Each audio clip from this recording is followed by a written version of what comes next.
ETF index mutual funds నేర్చుకుని stock మార్కెట్లో రాణించాలనుకుంటున్నారా? వెంటనే ఈ నెంబర్కి కాల్ చేయండి.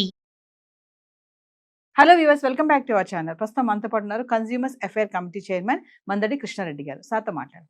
నమస్తే సార్. నమస్కారం అమ్మా. సార్, రీసెంట్గా అమెరికా వెళ్ళినటువంటి ఒక మహిళ ఎయిర్పోర్ట్లో దిగగానే అక్కడ ఉన్నటువంటి officers, customs and border security officers ఎవరైతే ఉంటారో ఆమెను పట్టుకొని ఆమె దగ్గర గ్రీన్ కార్డ్ తీసేసుకొని దాని మీద విజిటింగ్ స్టాంప్ వేసేసారంట. అంటే గ్రీన్ కార్డ్ ఉన్న వాళ్ళకి విజిటింగ్ స్టాంప్ ఎలా వేస్తారు, అది అసలు ఏంటి ఒకసారి దాని గురించి? ఇప్పుడు ట్రంప్ వచ్చిన తర్వాత ఎలాంటి జాగ్రత్తలు తీసుకుంటున్నారంటే, అక్కడ ఉన్నటువంటి ఇల్లీగల్ ఇమిగ్రేట్స్ని పంపించడమే కాదు, పనికి మాలిన వాళ్ళు, పనికిరాని వాళ్ళు, అమెరికాకు భారంగా ఉండేవాళ్ళు, అమెరికా నుంచి ఏదైనా లాభాన్ని సంపాదించేటువంటి వాళ్ళందరినీ ఏర్పారేయమనేటువంటి పరిస్థితులు ఒక రకంగా ఆర్డర్స్ వచ్చాయి వాళ్ళకి. ఆ ఆర్డర్స్ ప్రకారమే వాళ్ళు ఏం చేస్తున్నారంటే, ఇప్పుడు మన పట్టుకున్నటువంటి లేడీ ఎవరుతున్నారు, షీఈ్ ఎ ఓల్డ్ లేడీ. తనకి ఏజ్లు, తనకు కూతురు ఎయిర్పోర్ట్లో వెయిట్ చేస్తుంది బయట. తను వచ్చింది, దిగిన తర్వాత తను కొన్ని క్వశ్చన్స్ వేశారు వాళ్ళు. అసలు ఎందుకు ఫ్రీక్వెంట్గా వెళ్ళి వస్తుంది ఇండియాకి? సంవత్సరంలో చాలాసార్లు వెళ్ళవడం, ఇండియాకి వెళ్తుంది, మళ్ళీ అమెరికా వస్తుంది, మళ్ళీ ఇండియాకి వెళ్తుంది, మళ్ళీ అమెరికా వస్తుంది, ఇలా తిరుగుతుంది ఆవిడ. ఇన్నిసార్లు విజిట్ చేస్తున్నావు దేనికోసం? నువ్వు ఏమైనా బిజినెస్ చేస్తున్నావా? నువ్వు అమెరికాలో బిజినెస్ ఏమి లేవు, కానీ ఇండియాలో ఏమైనా బిజినెస్ చేస్తున్నావా? అమెరికా ఏమంటుని ఇండియాకు తీసుకెళ్లే ప్రయత్నం జరుగుతోందా? ఇలాంటివన్నీ వాళ్ళు క్వశ్చన్స్ వేశారు. ఈ క్వశ్చన్స్ లో తనకి ఇంగ్లీష్ 100% తనకు రాదు, కొంత వచ్చు కొంత రాదు. తను చెప్పిన ఆన్సర్స్ తికమగ్గా ఉన్నాయి, సూట్ అవ్వట్లేదు. రెండోది ఏంటంటే, తనకు సంబంధించినటువంటి వాట్సాప్లు కానీ లేకపోతే మిగతావి కానీ వాళ్ళు కొంత వెరిఫికేషన్ చేస్తే అమెరికాలో ఏదో కొంత బిజినెస్ జరుగుతున్నట్టుగా అనిపించింది. అంటే ఇండియాలో జరుగుతున్నట్టుగా అనిపించింది. అంటే అమెరికాకు సంబంధించిన డబ్బులు ఇక్కడ ఉన్నటువంటి ఇండియన్స్ ని అందరి దగ్గర డబ్బు తీసుకొని తను అమెరికాకు వెళ్ళి, అమెరికా లోపల ఇండియాకు వెళ్ళిన తర్వాత తను అక్కడ బిజినెస్ చేస్తోంది. అంటే ఆ బిజినెస్ ఏదో అమెరికాలో చేస్తే దానివల్ల ట్యాక్సెస్ వస్తే అది అమెరికన్స్కి ఎంతో మేలు జరుగుతుంది. అమెరికాలో ఉన్న డబ్బుని ఇండియాకి తీసుకెళ్ళడం వల్ల ఇండియన్స్ బెనిఫిట్ అవుతారు తప్ప అమెరికన్ బెనిఫిట్ అయ్యే అవకాశాలు లేవు. కాబట్టి వాళ్ళు ఎంతసేపు ఏం చూస్తున్నారంటే, అమెరికాకు బెనిఫిట్ ఎట్లా తీసుకురావాలి, అమెరికాను అగ్రరాజ్యంగా నిలబెట్టాలి, అమెరికా ప్రపంచాన్ని డామినేట్ చేసి తీసుకురావాలి. ఇప్పుడే ట్రంప్ చెప్పే విధానం ఇదే. అమెరికన్స్ ఇంత ముందుకున్న గ్రేట్ అయిపోవాలి, ఇంతకన్నా చాలా బిగించాలి, ఇప్పుడు ప్రపంచం మీద అంతా ఆధిపత్యం చెలాయించాలి. అలా చెలాయించాలంటే డాలర్ విపరీతమైన రేట్ రావాలి, ఇక్కడ ఉన్న వాళ్ళందరికీ ఉద్యోగాలు రావాలి, ఇక్కడ ఉన్న వాళ్ళందరూ సంపన్నులు అయిపోవాలి. అమెరికాకు ఇతర దేశాలకు మధ్యలో తేడా చాలా విపరీతంగా ఉండాలి, అంటే ఎప్పటికీ అందుకోలేని పరిస్థితి తీసుకురావాలి. అలాంటి పరిస్థితికి నేను తీసుకొస్తానని చెప్పి ప్రామిస్ చేశాడు ట్రంప్. అందుకే ఓట్లు వేశారు. ఓట్లు వేసిన తర్వాత ఏం చేశాడు, ఇల్లీగల్ ఇమిగ్రెంట్స్ ని సంఖ్యలు వేసి మరి తీసుకొచ్చి ఆ దేశాల్లో మొదలుపెట్టాడు. సంఖ్యలు వేయడం అంటే మనకి తెలుసు కదా, మరి అట్లాంటి ఆర్థిక నేరస్తుల్లో మిగతా వాళ్ళని చేసినట్టుగా తీసుకొచ్చేస్తున్నారు. ఇండియాకు తీసుకొచ్చిన వాళ్ళని కూడా సంఖ్యలు వేసి పట్టుకొచ్చారు. ఇప్పటిదాకా వచ్చినట్టు విమానాలనే అట్లాగే వచ్చాయి. సరే, మోడీ వెళ్ళి మనం రిక్వెస్ట్ చేసి మేము మా వాళ్ళని మేము తీసుకొచ్చుకుంటాం, మీరు తీసుకురావాల్సిన అవసరం లేదు, మీరు ఎవరెవరు ఉన్నారు ఇల్లీగల్స్ మీరు గుర్తించండి, వాళ్ళు మాకు అప్పచెప్పండి, మేము తీసుకొచ్చుకుంటాం అని చెప్పాడు. బహుశా అది ఆచరణలోకి రావచ్చు.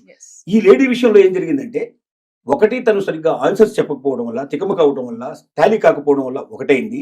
రెండోది వాళ్ళకి అర్థమైంది ఏంటంటే, ఈవిడ ఇండియాలో వ్యాపారాలు చేస్తోంది, అందుకే ఫ్రీక్వెంట్ గా అమెరికాకు వస్తుంది, అమెరికాలో ఉన్న డబ్బుని ఏదో రకంగా ఇండియాకు వెళ్ళేట్టు చేసి, ఇండియాలో దాని ద్వారా వ్యాపారాలు చేసి ఇండియాకు లబ్ధి చేసేట్టుగా చేస్తుంది తప్ప అమెరికాకు లాస్ చేస్తుంది, అమెరికాకు దీనివల్ల ఏ రకమైన ఉపయోగం లేదు, పైపెచ్చు నష్టం వస్తున్నట్టుగా వాళ్ళకి అనుమానాలు వచ్చాయి.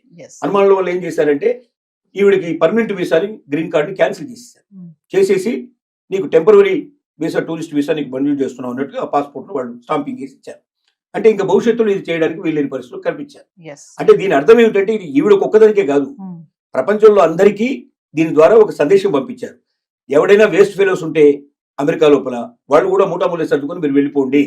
రెండోది, ఇక్కడ ఉన్నటువంటి సంపదను తీసుకెళ్లి మీ దేశాల లోపల మీరు వ్యాపారాలు చేసుకోవడానికో లేదా అక్కడ మీరు వేరుకో లబ్ధి చేకూర్చే ప్రయత్నం మీరు చేసేట్టు వాళ్ళు ఉన్నారో వాళ్ళందరూ జాగ్రత్త పడండి.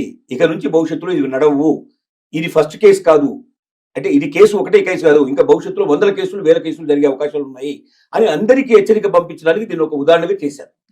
ఇప్పుడు దీనివల్ల మిగతా వాళ్ళందరూ సర్దుకునే పరిస్థితి స్టార్ట్ అయింది. అలర్ట్ గా అవుతారు. అది ఇంకోటి, భాష సరిగ్గా రానటువంటి వాళ్ళు ఖచ్చితంగా ఇంకొకరు భాష వచ్చిన వాళ్ళ వెంటనే ఇద్దరు కలిసి రావాలి తప్ప ఒక్కరే ఒంటరిగా ప్రయాణం చేయడం వల్ల కూడా డేంజర్ అయ్యే పరిస్థితి ఉంది. రేపొద్దున అసలు ఏమీ లేని వాళ్ళు కూడా, ఏదో వాళ్ళ పిల్లల్ని చూడడానికి వెళ్ళిన వాళ్ళు కూడా సరిగ్గా ఆన్సర్ చెప్పకపోతే, గతంలో వీళ్ళకి సాయంగా వాళ్ళే ఇచ్చేవాళ్ళు.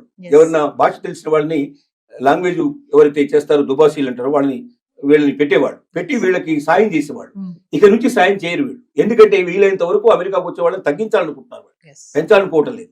టూరిస్ట్ వీసా కింద వచ్చిపోతే వాళ్ళకి అభ్యంతరం లేదు, వచ్చి ఓ నెల 2 నెలలు మ్యాక్సిమం 6 months టైం ఇస్తాం. 6 months లో మీరు అమెరికా అంతా తిరగండి, డబ్బంతా ఖర్చు పెట్టండి, మాకు బాగా వచ్చేది చేయండి, మాకు ట్యాక్సీలు వచ్చేది చేయండి, మా వాళ్ళకి ఇక్కడ అమ్మకాలు జరిగేటట్టు చేయండి, మావి కొనుక్కుపోండి. కానీ మీరు ఉన్నవి మా దగ్గర అమ్మడానికో లేకపోతే మా డబ్బును దోచుకుపోవడానికో మా ట్యాక్సెస్ని తగ్గించడానికో మేము ఇక్కడ సిద్ధంగా లేవు. కాబట్టి ప్రపంచ ప్రజలారా జాగ్రత్త పడండి. అమెరికా ఇక ఇలాంటివన్నీ సహించదు, ఇల్లీగల్ ఇమిగ్రెంట్స్ రానివ్వదు, పనికిరాని వేస్ట్ ఫెలోస్ కూడా వద్దు, పర్మనెంట్ వీసాలు కూడా మేము రద్దు చేస్తాం, గ్రీన్ కార్డులు కూడా రద్దు చేస్తాం. ఇక నుంచి ప్రతి ఒక్కరూ జాగ్రత్త పడండి అని ఒక పెద్ద హెచ్చరికకి ఆవిడ ఒక ఉదాహరణగా తీసుకోవడం జరిగింది. అంటే ఇక్కడ మేము ఎక్కువ సంపాదించలేకపోతున్నాము, అక్కడికి వెళ్ళి బాగా సంపాదించాలి అనుకునే ఆలోచన ఇంకా వద్దు అని అంటారా సార్? ఖచ్చితంగా నేను ఒకటే మాట చెప్పగలుగుతున్నాను, భారతదేశం ఇవాళ ఒకప్పుడు భారతదేశం కాదు. ఇవాళ అవకాశాలు కోకొల్లలుగా ఉన్నాయి. ఇక్కడ వ్యాపారం చేయదలుచుకుని ఏ రంగంలోకి వెళ్ళండి, నిజంగా ప్రతిభావంతులైన వాళ్ళు ఆ రంగంలో అందరికన్నా ఎక్కువ సంపాదించే అవకాశాలు ఉన్నాయా లేదనేది మనల్ని మనం ఖచ్చితంగా ఒకసారి మనం ఆలోచించుకుంటే ఏ రంగమైనా తీసుకోండి. ఏ రంగంలో అయినా మీరు ప్రతి రంగంలో కూడా మీ దగ్గర నిజంగా ప్రతిభ ఉంటే ఒక ఆలోచన మొత్తం జీవితాన్ని మార్చేస్తుంది, ప్రపంచాన్ని మార్చేస్తుంది. అలాంటి ఆలోచనలు మీ దగ్గర ఉంటే ఇక్కడ కూడా మీరు రాణించే అవకాశం కావాల్సినంత ఉంది. వ్యాపారం చేసేందుకు మీరు మీ దగ్గర ఉన్న ఐడియాని పెట్టుబడి పెట్టగలిగితే దాన్ని పెట్టుబడిని తీసుకోవడానికి సిద్ధపడేవాళ్ళు, దానికి తగినట్టుగా కొన్ని 100 రెట్లు పెట్టుబడి పెట్టి దాన్ని ప్రపంచానికి అంతా అందించడానికి సిద్ధపడేవాళ్ళు ఇక్కడ కావాల్సిన మంది ఉన్నారు. భారతదేశంలో ధనవంతుల కొరత లేదు నిజం చెప్పాలంటే, కానీ ధనం కొద్ది మంది చేతుల్లో ఉంది. మొత్తం దోచంలో దేశంలో సంపద అంతా కూడా 10% దగ్గర ఉంటే 90% దగ్గర డబ్బు తక్కువ ఉండేట్లు పరిస్థితి ఏర్పడింది. కాబట్టి ఈ 10%లో ఉండేట్లు వాళ్ళు కూడా కోకోలుగా వాళ్ళు పెట్టుబడి పెట్టడానికి సిద్ధంగా ఉన్నారు. మీ దగ్గర ఐడియా ఉందా, మీ దగ్గర క్యాపబిలిటీ ఉందా, ఉంటే బయటికి రండి. ఇక్కడే లేని వాళ్ళు అక్కడ పోయి ఏం చేస్తారు? కాబట్టి ఒకప్పుడు అంటే ఇండియాలో అవకాశాలు లేదు కాబట్టి మీరు అమెరికాను వెతుక్కుంటూ వెళ్ళారు. ఇవాళ అవకాశాలు ఇండియాలో ఉన్నాయి. లేదని ఎవరంటే నాకు జాబ్ దొరకట్లేదు, నాకు పని దొరకట్లేదు అంటే వాళ్ళంత సోమరిపోతు ఇంకోటి లేనట్టు మాట. ఎందుకంటే రోజు మీరు చూడండి, పేపర్ తీయండి ఒకసారి, పేపర్లు తీస్తే కొన్ని వేల జాబ్స్ కనపడతాయి. కానీ మన వాళ్ళు వెతికేది ఏమిటంటే వైట్ కలర్ జాబ్ కావాలి, కష్టపడకుండా సంపాదించాలి, నేను ఎప్పుడు ఏసీలో కూర్చోవాలి, కార్లలో తిరగాలి, ఇలాంటి కోరికలు ఉండేవాడు కష్టం. ఏ జాబ్ అయినా సరే నేను చేస్తానని సిద్ధపడితే జాబ్ దొరకపోవడం కాదు, కావాల్సినంత సంపాదించుకునే అవకాశం ఉంది. ఒక జాబ్ కాదు, పొద్దున్నే మళ్ళీ పార్ట్ టైం కూడా చేసుకునే పాసిబిలిటీస్ ఉన్నాయి. కాబట్టి నేను ఒకటే చెప్పగలుగుతున్నా ఏంటంటే, అలాంటి అమెరికాకు వెళ్ళి అక్కడ బందీలుగా మనం పట్టుబడి సంఖ్యలు వేయించుకొని ఈ దేశానికి వచ్చి ఆ అవమానాలు భరించేదానికన్నా మీ దగ్గర శక్తి ఉంటే, క్యాపబిలిటీ ఉంటే ఈ ఐడియాని ఎలాగ బయటకు తీసుకురావాలి, ఎలాగా సమాజం ఇవాళ సోషల్ మీడియా కావాల్సినంత తీసుకుంది. మీకు మీ దగ్గర ఒక మంచి ఐడియా ఉంటే మీరు సోషల్ మీడియాకి ఇవ్వండి, ఆటోమేటిక్గా ఎవరు చేరాలో వాడు చేరుతుంది, మిమ్మల్ని వెంటనే వాడే పిలుస్తాడు, వెతుక్కుంటూ వస్తాడు మిమ్మల్ని. కాబట్టి ప్రతిభావంతులారా, మీ ప్రతిభని వేరే దేశాలకు అమ్మడానికి ప్రయత్నం చేయకండి, మన దేశంలోనే మీరు తీసుకొని మీరు రాణించండి, మీరు దాని ద్వారా మన దేశానికి సేవ చేయండి అని చెప్పి మరొకసారి విజ్ఞప్తి చేయాల్సి వస్తుంది. అంటే సార్ ఒక విషయం ఫైనల్ గా చెప్పండి సార్, గ్రీన్ కార్డ్ హోల్డర్స్ ఎవరైతే ఉన్నారో వాళ్ళందరూ కూడా జాగ్రత్తగా ఉండాలి, లేదంటే వాళ్ళ వీసా కూడా రద్దు అయిపోయే ఛాన్సెస్ ఉంది, గ్రీన్ కార్డ్ కూడా పోవచ్చు. ఎంత క్లియర్ గా చెప్పాడంటే, గ్రీన్ కార్డు ఉన్న వాళ్ళ పిల్లలు కూడా అమెరికన్స్ కాదని చెప్పేశాడు. ఇంకా దాని అర్థం ఏంటి? గ్రీన్ కార్డ్ అనేది ఒక పత్రం మాత్రమే, ఒక పేపర్ మాత్రమే. అంటే నువ్వు అక్కడ జాబ్ చేస్తున్నావు, నీకు ఒకవేళ ఆ జాబ్ ఆల్రెడీ నీకు పద్ధతి ప్రకారం వచ్చి ఉంటే ఆ జాబ్ చేసుకోవడం నీకు పనికి వస్తుంది. కానీ నువ్వు పర్మనెంట్ రెసిడెన్సీ రాకుండా, పర్మనెంట్ రెసిడెంట్ అనేది మళ్ళీ వేరే, పర్మనెంట్ రెసిడెన్సీ నీకు రాకుండా, నువ్వు రెసిడెంట్ కాకుండా అక్కడ నీకు అమెరికా లోపల అమెరికా పౌరసత్వం నీకు లేదు. అమెరికా పౌరసత్వం అంటే గ్రీన్ కార్డు యొక్క వాల్యూ ఎంత? తాత్కాలికమైంది తప్ప ఏం లేదు. అంటే L1 వీసా లాంటిది ఒక రకంగా చెప్పాలంటే గ్రీన్ కార్డు కూడా. L1 వీసా 3 ఏళ్ళు పనిచేస్తే గ్రీన్ కార్డు ఒక 5 ఏళ్ళు పనిచేస్తుంది, 10 ఏళ్ళు పనిచేస్తుంది, లేదా వాడికి ఎప్పుడు కోపం వస్తే అప్పుడు పంపించేస్తాడు.